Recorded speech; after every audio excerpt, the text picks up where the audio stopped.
people have been calling in. It's the nature of what happens in the city of Buffalo, and we've been diligently going out there right now, taking care of that. Earlier this week too, which actually yesterday, and I want to take this opportunity to say congratulations to our commissioner, our past commissioner of police, Byron Lockwood. I know him personally and know him also professionally. The work that he has been able to do in putting community forward first. Obviously, being a law enforcement officer is not the easiest thing to do, but it is a commitment of service, and it is their work. And so, people say he was a copper's cop. Well, he had community members and the individuals he led always at heart first. When we're talking about community policing, we're talking about the behavioral unit. We're talking about all of these units that were highlighted that had everything to do with forward-facing community members and putting them forward, and then being able to manage and lead through these times where we need to look and re-examine the role of policing in our community. And he was always forward first and talking to community members, working with the Stop the Violence organizations and MVP and all of these other organizations. That's how you get better when you listen. And so, on behalf of the Division of Citizen Services, on behalf of you, I want to say salute to Commissioner Lockwood. Over 30 years of service 30 years of service as a Buffalo police officer and rose through the ranks. And so thank you very much for your service. We are better for it, both professionally and personally. Looking forward to all of the great things that are becoming from Buffalo Police and their relationships in the community as well. So thank you. Um, we also celebrated individuals within the community. It is Black History Month, and through different genres, through arts and community service, faith, businesses, and also youth. The mayor yesterday highlighted just a few people in the community in terms of the work that they're doing. I was especially impressed by a young man who, at the age, I think, of 13 and 14, had an entrepreneurial spirit, took the allowance that he had, not only bought a bike and bought a lawnmower and built a trailer, his name is Trey, and went out, and started going and cutting people's lawns. And those who were seniors, he said, "Nah, you don't have to pay me. I'm going to do that for you." And so that's Buffalo, right? A young man, that's going out there. And not only is he doing that, he's teaching that model. He had the opportunity. He was the mayor of Summer Youth. He's teaching that model to other young people, right? And so, and who says that we don't have talent here or the opportunity for entrepreneurship, in that respect too. So I just wanted to highlight that. And there was so many other speakers with that too. So there's a couple of things I'm going to bring Nicole to bring up some announcements at our next block chat. I know with the Division of Citizen Services, we're putting together our calendar as we move through the month of March and April. It's going to be right around the corner in May. It's a lot of different things. I'm glad to see Catherine on. I know she's been reaching out to me. And, Catherine, you're on our prayers. I know you were in a little fender bender or you were, but it's just good to see you. Not, I see your name, but to have you on. I hope that you're in good health. And so I'm going to reach out to you. I know cleanup for many people, for block clubs and people even cleaning up their houses and doing a whole bunch of things is right around the corner.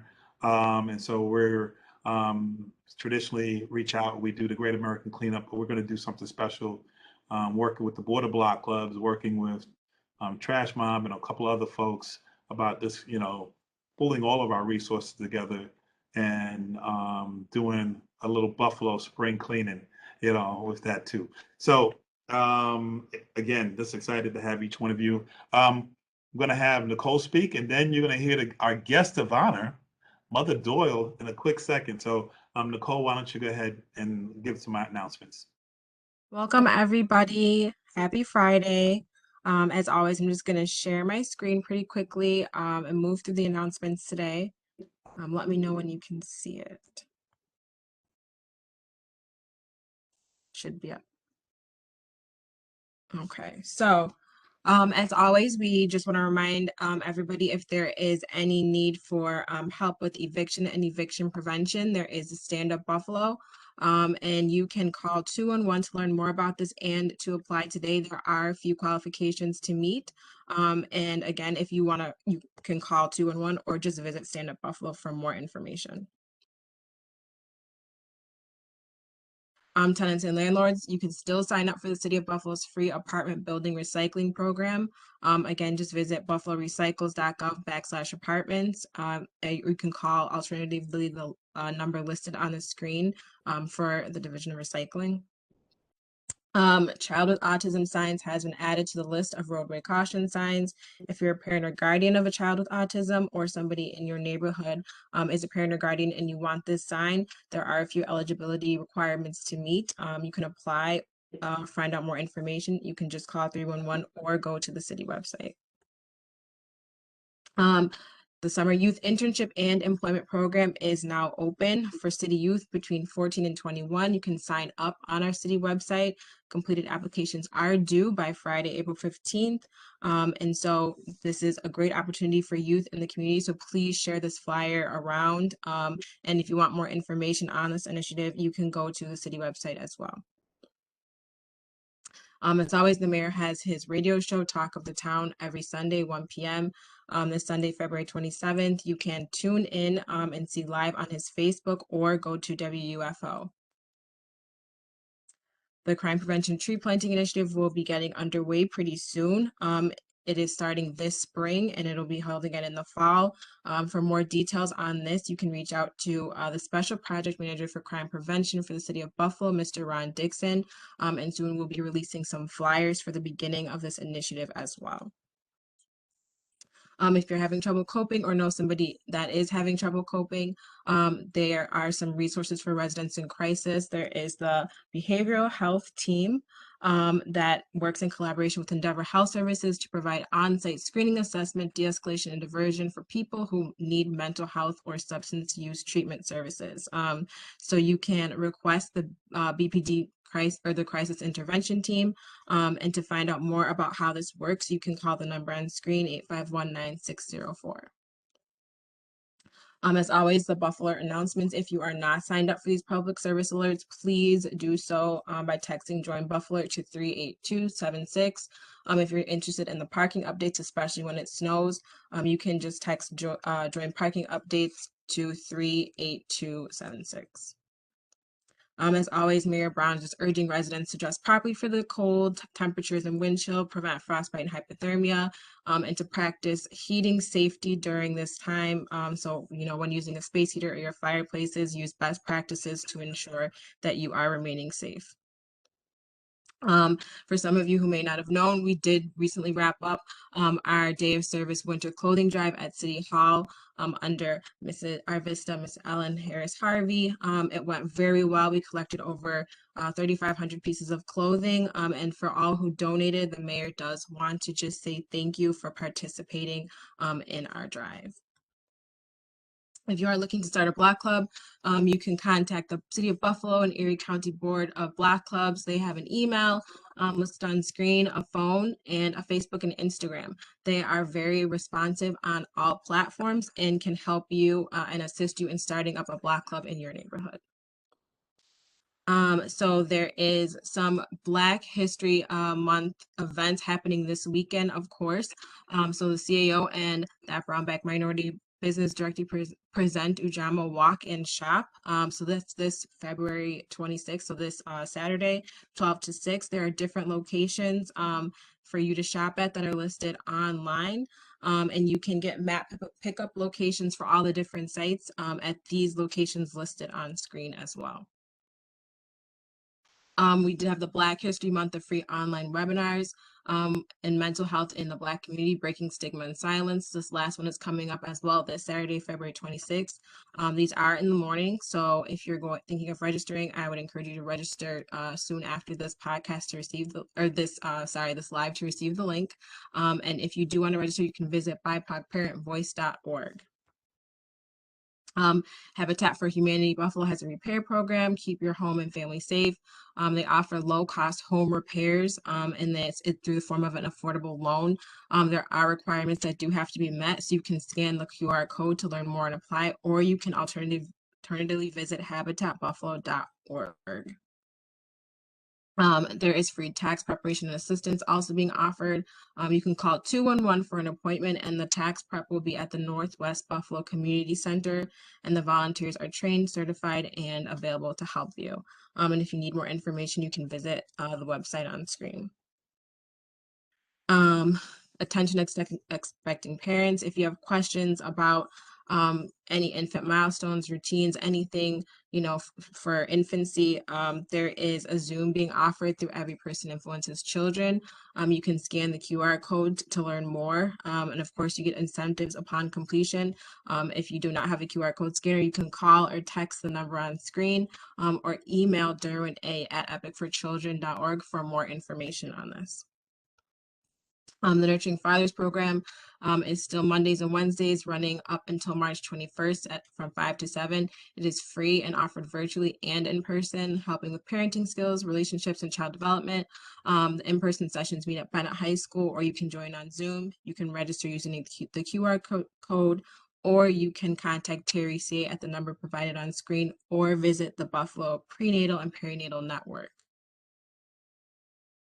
Community music school is having a summer of camps. These fill up pretty fast. So if you're interested in putting your child in a camp for the summer, please call the number on screen for more information, or you can visit the communitymusicbuffalo.org. Northland Workforce Training Center is hosting a community breakfast Wednesday, March 9th, 8:30 to 10.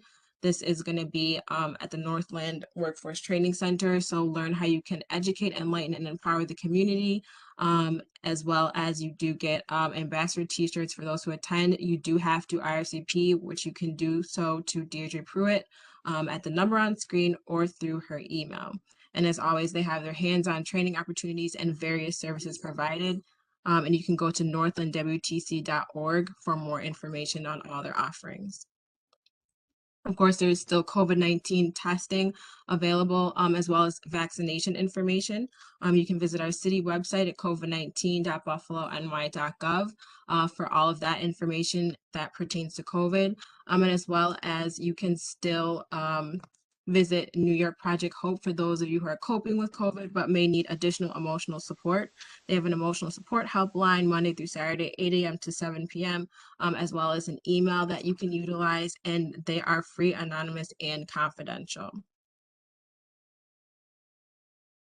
And so as the director mentioned, we will be having a lot of things rolling out, especially this early spring. So please follow us on our social media. We will have a lot of flyers going up and a lot of information coming out on our initiatives. So you can follow us on Facebook at the Division of Citizen Services. If you're just looking us up, it's the @Buffalo Citizen Services. And I'll drop the link in our chat box. Our call and response center has a page as well. You can find that at Buffalo 311. And if you do not follow the mayor, please follow him at Mayor Byron Brown on Facebook and Mayor Byron Brown 716 on Instagram. And Oz, I'm going to turn it back over to you. Great. Thank you, Nicole. Always do a great job in terms of how we do our presentations. Great. I think I did this. I just wanted Malika to wave her hand. She's new to the Division of Citizen Services. She's a week old, and I'm looking forward to great things from her and the work that she's going to be able to do for us within the Division of Citizen Services. It's my honor to just introduce our guest speaker. We thought it'd be apropos being Black History Month, African American History Month, and she's going to talk a little bit about that. Many times we go elsewhere when we look for speakers in history, and that's going to tell us a little bit about us. And so we have that person here. That person is local. Um, Mother Doyle has been doing quite a few things. And so she is an educator, and she has been an educator for over 30 years in the Buffalo public school system. The majority of those years, 25 years, have been at Campus West. She could have picked anywhere. And so Campus West was her home because the relationships that she had with the teachers and the children there at Campus West. Many of you don't know, but I do know, she's also the president of the Emsley Street Block Club, and she reminded me how many times that I spoke at her block club. And so, and does a great work over there. She's also an author. If you haven't gotten a book, the book is called Eye on History, right? And she's also authored a book. She also has a column in the Buffalo Criterion that is 44 years old. 44 years she's been doing this column, right? And a lot of times she's highlighting not only issues and thoughts globally, but how it affects our folks here in Buffalo and its relationships to that. If you are driving around anywhere on the east side or somewhere around, you might even see a billboard, right, that has this eye on history. This has been a theme in terms of talking about our forgotten history, our lost history in that respect too. And she's also has a radio show. I had a radio show on WUFO, and lastly, but this is not the only thing. A lot of times, people we talk about folks, but to be immortalized on a wall. Many of you know where the Freedom Wall is at, and guess who's on that Freedom Wall? They have highlighted, very very significant, meaningful people, within the city of Buffalo. And if you go searching around here, you will see Miss Eva. I mean, Mrs. Mother Doyle. Why am I calling her Mrs. Mother Doyle? Right? You will see her in that respect. So it is my honor to bring Mother Doyle just to share a few words with her. We joked around. She has a 3-hour presentation and she's going to cram into about 25 minutes for us. We're appreciative of you. We thank you. Mother Doyle, the floor is yours. Thank you very much, Mr. Mestry, and thank your staff. Thank Mrs. Ellen Harris Harvey. Also, she interviewed me before. I just want to say a word about her. She's one of my Roses women.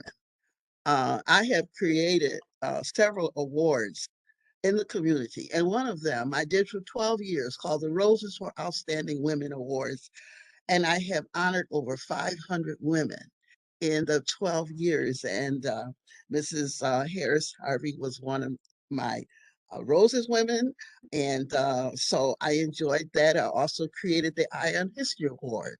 I also created a scholarship in the name of my late husband, Romeo Doyle Muhammad, and I give it every year. It's 12 years, a little more than 12 years old. He was a veteran of the Korean War, and I honor his service to our country. And he was known everywhere just simply as Brother Romeo. I'm going to kind of talk, as Mr. Mestry said, I do have a 3-hour presentation that I have to do in 20, maybe 20 or 25 minutes. So I'm going to be moving pretty fast. My column, Ion History, has never missed a week being published in the city of Buffalo. First, it started in the Challenger in 1979, and it continues today in the Criterion, the oldest Black newspaper in Western New York, published by the very distinguished Merriweather family. The library on Jefferson and Utica is named in honor of the Merriweather family. I don't want to miss saying that I thank Elnisa Banks, publisher of the Challenger, for first giving me the opportunity to write the column Ion History. Back in 1979, after teaching all day, I stopped at the Challenger. At that time, it was located on Fillmore. And I just went in there to write one article in tribute to Dr. Martin Luther King Jr. That was 44 years ago. And now I have written over 4,000 articles on Black history. And if someone had said to me that I would still be writing this column for 44 straight years. I would never have believed it. I'm going to just comment as I'm talking, the picture, you're going to see photos of me doing a lot of things around the community. And the photo you're looking at now, I was a guest speaker at the Albright Knox Art Gallery. They had a presentation series of women who wanted a revolution. And they invited me to come and give the history of the great artist Faith Ringgold. So I'm standing next to one of her um, wonderful pieces of art and lecturing to the people who are in front of me. So as the pictures go, I'll talk and I'll comment very quickly on each picture because it'll give you an idea of what I do. I spent 30 years teaching in the Buffalo Public Schools. I stayed at Campus West, which is on the campus of Buffalo State, for the last 25 years. I could have gone anywhere, but I loved teaching there. And on the campus of Buff State, I helped to train future teachers. And that was one of the greatest enjoyments of my life, being able to train future teachers. You're looking at the Freedom Wall, which was my portrait was painted by the young woman with the blue apron, Julia Bottoms. She painted my portrait. And this is my great granddaughter, Damari, standing in front of us. And Damari is now, I believe she's 8 years old. I have 7 grandchildren, all grown, and 5 great grandchildren.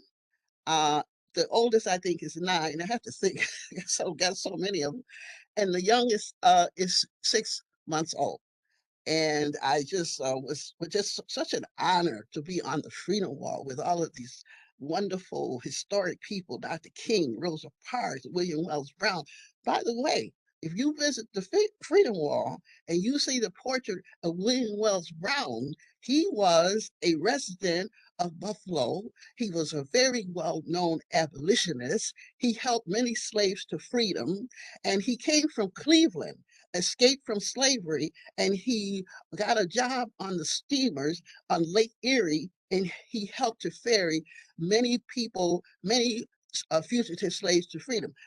My church, the First Shiloh Baptist Church, which is located on 15 Pine Street, and my pastor is the Reverend Jonathan R. Staples, where my church was his home. And we have a plaque there that cites William Wells Brown, the great freedom fighter and abolitionist. So that's a part of our history. I do a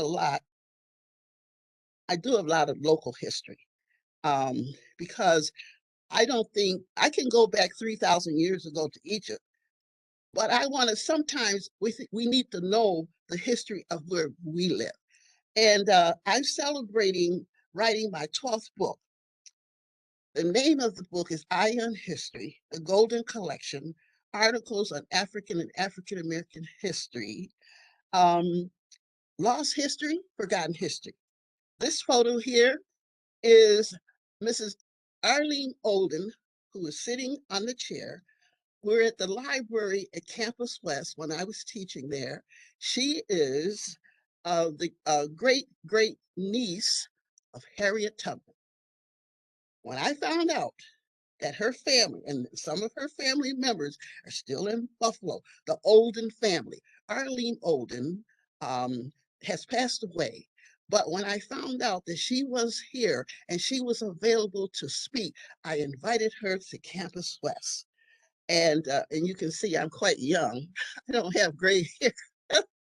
And my very good friend, Mrs. Brenda Brown, is on the left, I'm on the right, and we had her come, and she just talked about Harriet Tubman and the great work that Harriet Tubman did in helping so many, over 300 slaves to freedom.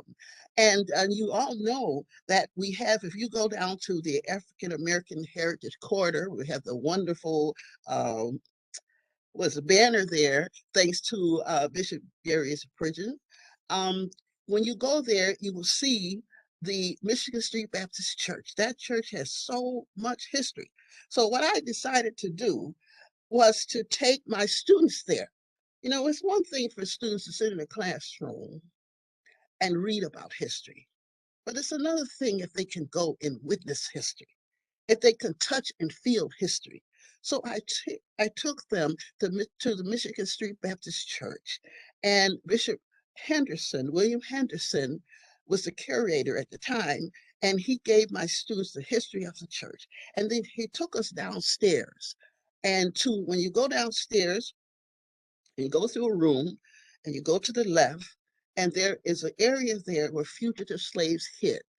It has like a dummy wall. He moved it aside, and he told the students that many slaves would come there in the dead of night, and they had to be very quiet, and they had to do it secretly because the bounty hunters were always after them, and they would be in that area. And when it was safe to leave, they would make their way down to Broderick Park at the foot of East Perry. We had a wonderful park, thanks to our Mayor Brown, who allocated funds to upgrade that park. It's such a historical park.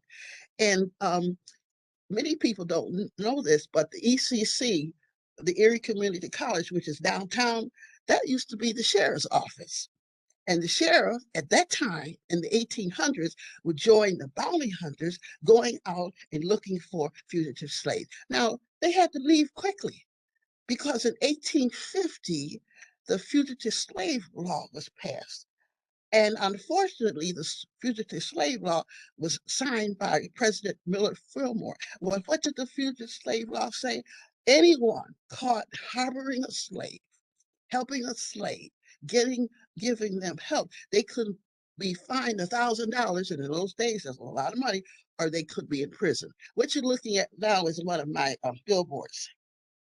I use the billboards to send a message, not only to teach African and African American history, but to send a message. And I was trying to think of a way, because we were having a lot of violent things happen in the community and around the city. And I wanted the young people to see this billboard. Remember, respect their memory. Malcolm X, Ida B. Wells, the great anti-lynching crusader. Harriet Tubman, the freedom fighter. Dr. Martin Luther King Jr., who led so many peaceful demonstrations. And in the middle, stop the violence.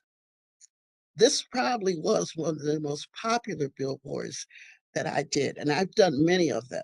The reason I don't keep doing them so often, I have to tell you, they're expensive, and I'm not a rich person, but I just wanted to do something to make a contribution. You can see my current billboard on the corner of Michigan and Broadway, and I think the same billboard you can see on South Elmwood, which is not too far from City Hall. So the billboards have been on Sycamore, they've been on Genesee, they've been on Jefferson, they've been on Bailey, and I even had one on the I-190. So I want to just say, because I don't know, like I said, there's so much. Let me just say why we have February as Black History Month, because that's a question that a young person has asked me. Now she's going to interview me. She wants to know why. Why the month of February? Two reasons. First of all, the person who started uh, the celebration of African American history was Dr. Carter G. Woodson. He started it in 1926. But at that time, Black people were not referred to as Black people. We were not referred to as African Americans. We were called either Negro or colored people. So he noticed that the schools were not talking about the contributions of Black people. So he created a week. And in 1926, he called it Negro History Week. And during that time, people could stop and acknowledge the contributions of African Americans. Now, he chose February because two people who he greatly admired had birthdays in the month of February. One was Abraham Lincoln. February 12th was his birthday. The other was the great Frederick Douglass. His birthday, or he thought his birthday, was February 14th, which is Valentine's Day. The reason why I said he thought and he just took that day is because he was a former slave. And most slaves really did not know exactly when they were born. But he remembered one thing. He remembered that his mother used to call him my little Valentine. So he took February 14th as his birthday. Now, after Carter G. Woodson, I did a billboard in his honor. He is known as the father of Black history. You might want to look him up because he wrote a lot of very great books. He was the second person in America to get a PhD from Harvard University. It was 50 years later, that February was called African American History Month. And the person who coined that phrase was the Reverend Jesse Jackson. So that's just a little history. Now you're seeing I speak all over the place. I'm on the right here. I'm thinking I'm probably at one of the libraries. On the left, you see the poster of Selma Burke. I have numerous posters and pictures, and I guess you can say my house is like a museum because I have so much stuff. But Selma Burke was an artist. She was the one that designed the artwork on the dime. You see the dime and you look at the sculpture that's on there. She was the one. And she did not really get public credit for designing the artwork on the dime until she was 95 years old. This is why I do this work, because there's so much hidden history. There's so much history that Black or white, we have not been taught these things. We've all gone to the same schools. And I have dedicated my entire life to teaching and sharing. And I really have to thank the editors of the Buffalo News because every Sunday they have published my column, Eye on History. This Sunday, and I really hope that you read this one. If you know any nurses, tell them to read Eye on History in the Buffalo News this Sunday because I pay tribute to the history of Black nurses in this country. And Dr. Mary Elizabeth Carnegie, that's her name. Dr. Mary Elizabeth Carnegie was a legendary nurse. What she did was she charted and publicized the history of nurses, beginning with Harriet Tubman, beginning with Soldier of Truth. Now, some of you might say, well, I didn't know Harriet Tubman was a nurse. Yes, she was. She was a nurse during the Civil War. She attended to wounded soldiers. And it didn't matter whether they were Black or white. She took care of their wounds. Soldier of the Truth did the same thing. And Soldier of the Truth was a great friend of Abraham Lincoln. And she used to visit the president all the time. He sanctioned her work during the Civil War. And if you have not visited the home of Harriet Tubman, I recommend highly that her home is in Auburn, New York. I took my oldest granddaughter there one year.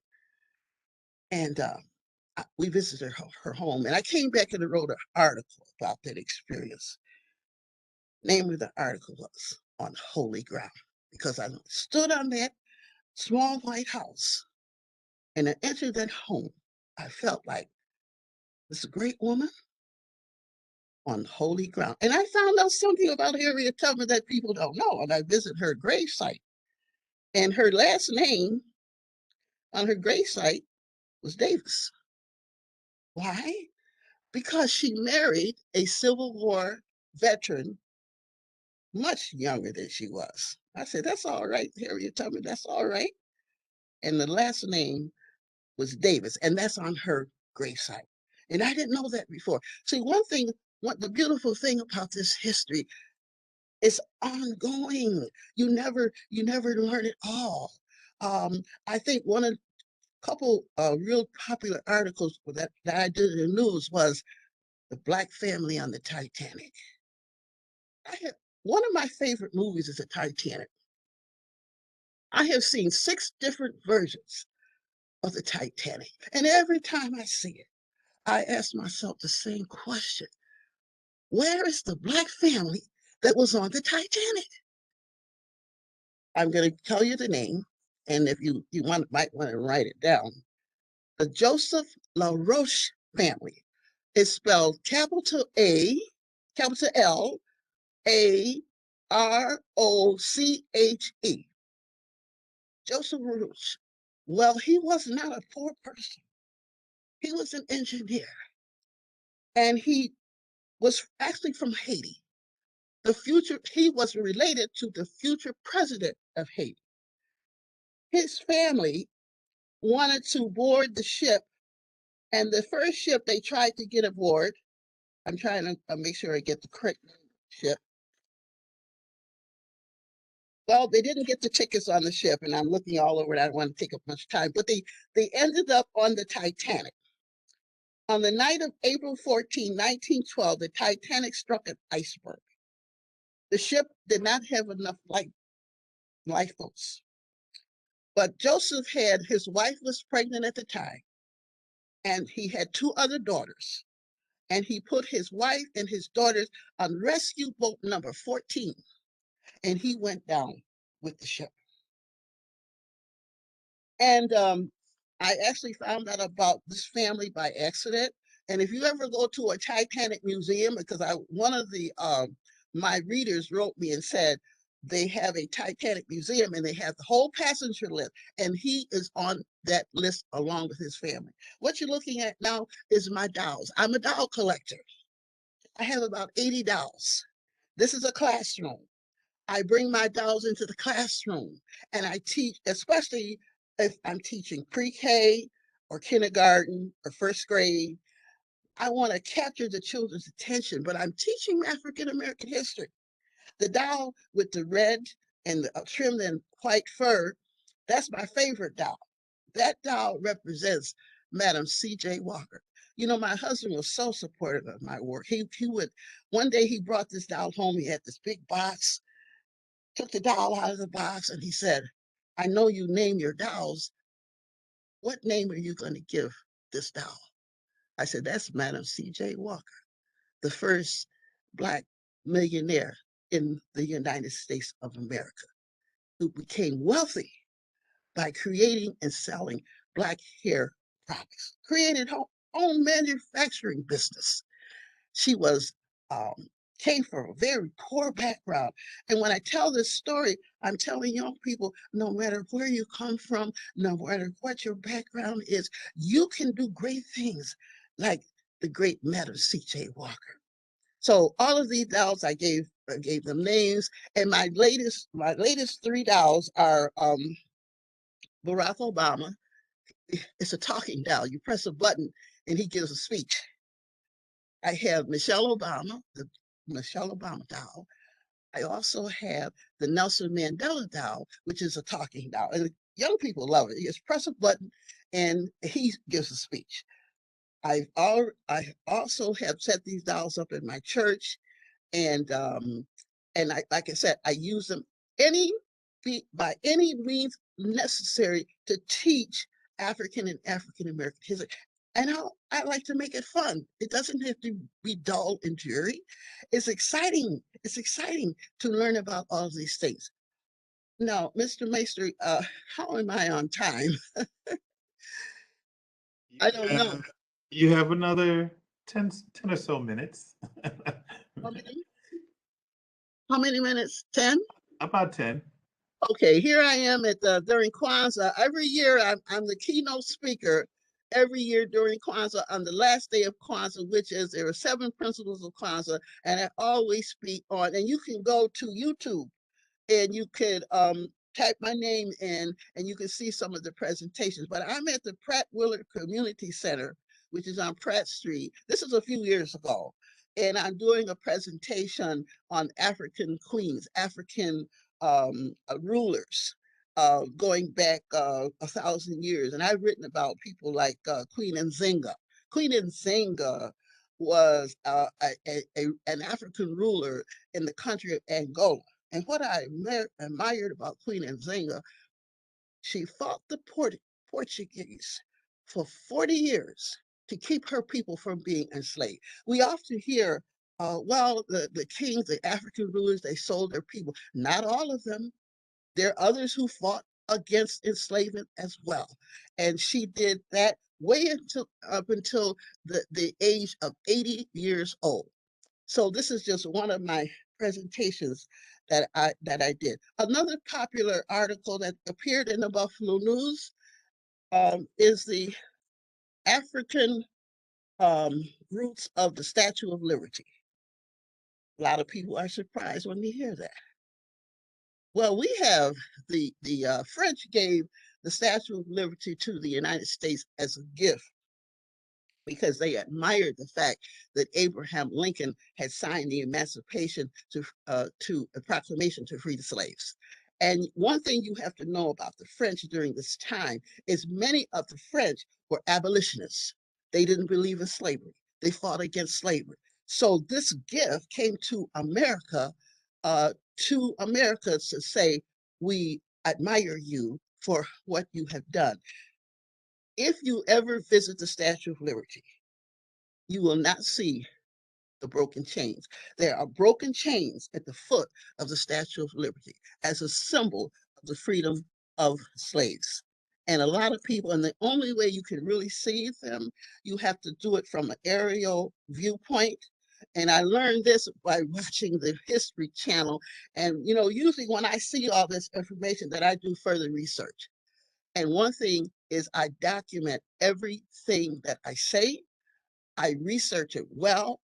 And I think I had a note from one of the editors for the Buffalo News. They really appreciated my articles and the work that I have been doing.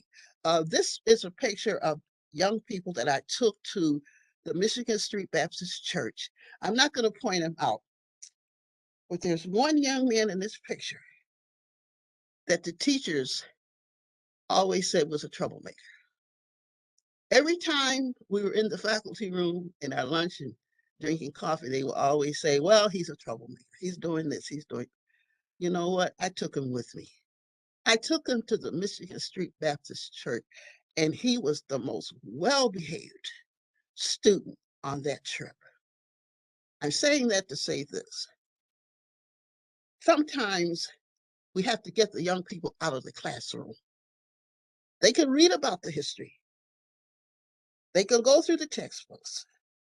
But the best way for them to learn the history is to go where the history is. And right down the street from the Michigan Street Baptist Church, if you go to William in Michigan, there is a park called the Jesse Clipper Park, and there's a monument there. And that monument is a tribute to Jesse Clipper, the first African-American to die in World War I from Buffalo. I was the first teacher to ever take students to visit the Jesse Clipper Monument. There's a picture of that somewhere in this group of pictures. I did it for a long time. I took 2 busloads of students there, the very first time I went there. And I was a little disappointed because there was no flag. There was no flag. There was a flagpole. Now we're talking about veterans here. There was a flagpole. So I got a flag. I don't remember where because it was so long ago. And my son climbed the flagpole. He doesn't like for me to tell this story, but he climbed the flagpole and put the flag there. And then I had a group of people around me, and I didn't have a microphone. A police officer went in his car and got a megaphone and brought it back to me. The wonderful thing about doing this history and speaking and so forth, so many people help me do it. They get involved with it. And I had people singing there. I had, to tell you how long ago this was, Mr. Maestri, Barbara Miller Williams, at the time, she was on the council. I believe she was on the council because she came. I got pictures. I got pictures. She was there. So many people were there. But like I said, I took the students out. We don't have enough field trips for our young people. I took 6th graders to the General Motors plant in Tonawanda so they can see and experience the assembly line. I took them to Akron, New York to see how bubble gum was made. That was the first time I found out that bubble gum was made with a lot of flour because we had to wear these plastic coats and we were covered with flour. Now, that doesn't have anything to do with Black history, but just to give you an idea of, I believe in getting children out of the classroom. I don't think they do that as much as they used to do that. And maybe we would not have as many problems as we have today if we get them out of the classroom, get them into the community. I took students to the Albright House Art Gallery. I took them to the Buffalo History Museum. And they would come back, we would discuss what they saw, and I would have them write about it. And one of the sad articles, and I think I may end with this because I know one of the sad articles I wrote, I thought that was a sad article. I wrote about John Hawkins. Here I am standing next to the Jesse Clipper Monument, which is there on William and Michigan. It pays tribute not only to Jesse Clipper, but to all of the Black men and women who fought in all of our wars, going all the way back to the Revolutionary War, the Civil War, the Korean War, the Spanish-American War, World War I, World War II. But I wrote an article by John Hawkins. John Hawkins was a slave trader. He was a slave trader for Queen Elizabeth I. And his lead ship was a slave ship called Jesus.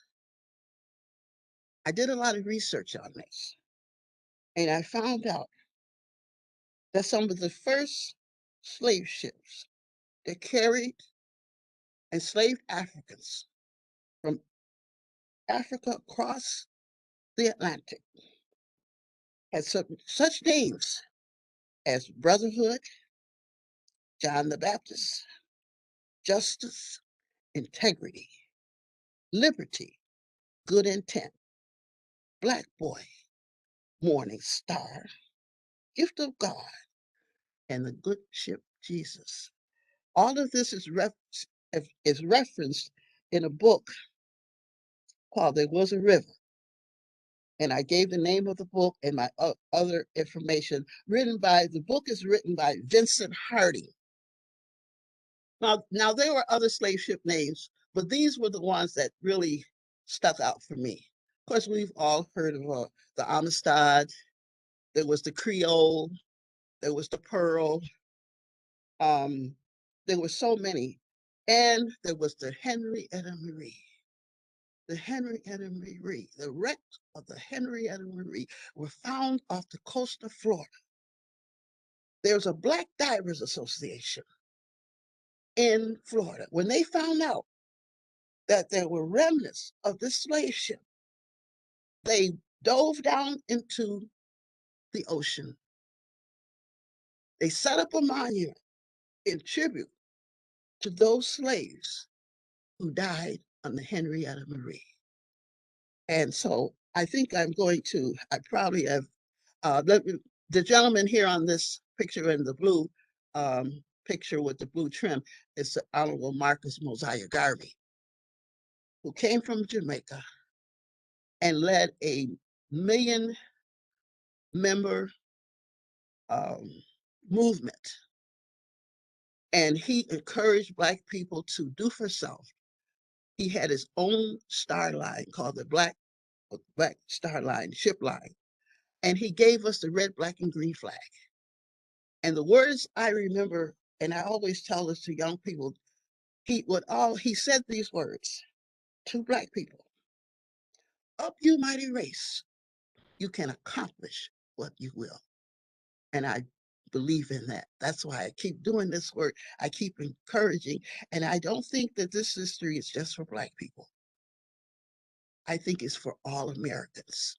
And I encourage all Americans to value your history, value your heritage, study where you came from. My family goes back to 1845. I've been doing the research for 20 years, and I found out that's where we began, in the South, in Alabama. So I encourage you all, and I thank you all for your time, because I know I have gone over my time. I don't know if I've exhausted all the photos or not, but I have so many photos. These are just a few. It just gives you an idea of some of the work that I've been doing. And I have a birthday, March 14th. I don't mind telling you all I will be 76 years old. But God has blessed me. I come through all of the changes and all of the stuff we've gone through. Everybody's gone through the pandemic. And I'm going to tell you one way I survived. My adult children, I'm going to call their names: Jesse Doyle, Sharon Doyle, Sharif Doyle. For the whole year, they shop for me. They wouldn't let me go in these stores. They shopped for me. They brought me everything I needed. And I thank them for doing that and helping me to survive. And I want to say bless all of you, and I wish you all the very best. And I hope you read my article this coming Sunday and tribute to the Black nurses, and I think you will be surprised. And if you don't get a chance to get the Sunday paper, you can go to buffalonews.com, type my name in, and type Ion History, and you can pull up the articles. Thank you very much, Mr. Maestri. Thank you, Mother Doyle. Thank you very, very much. Oh my God, I know I saw a couple of people writing things down. You just gave a whole bunch of great information. I can't say thank you enough. I'm sorry. If you look onto the block chat, you see a lot of people just hand clapping, giving you little hearts. And so it was just a lot of great information. And Thank you listen, so much.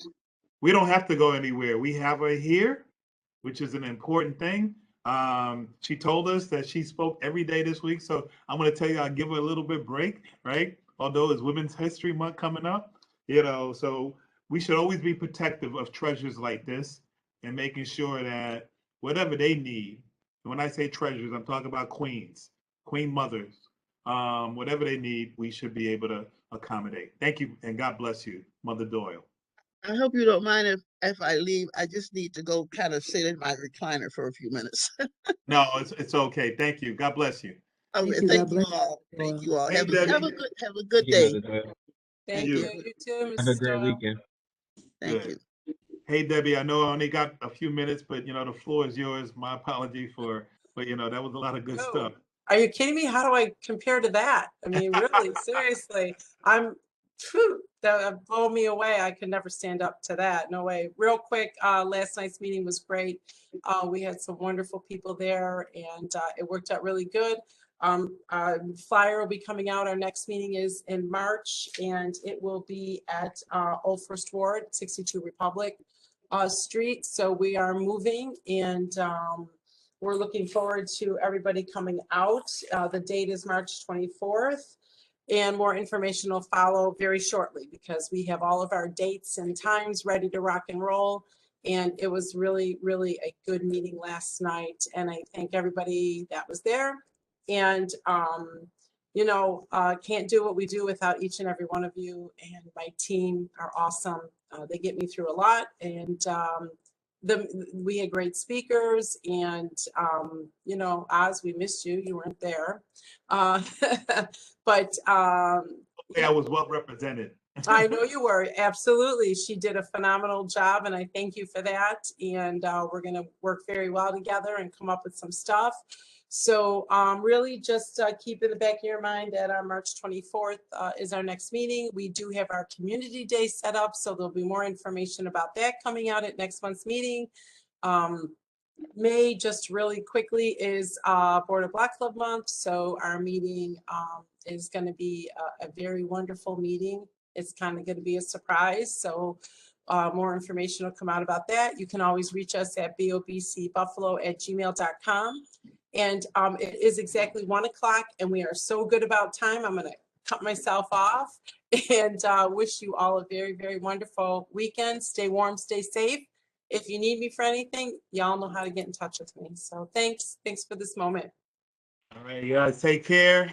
Have a good weekend and keep pushing. Keep pushing. Yeah, keep on pushing. I'm high right now from that presentation. Keep pushing.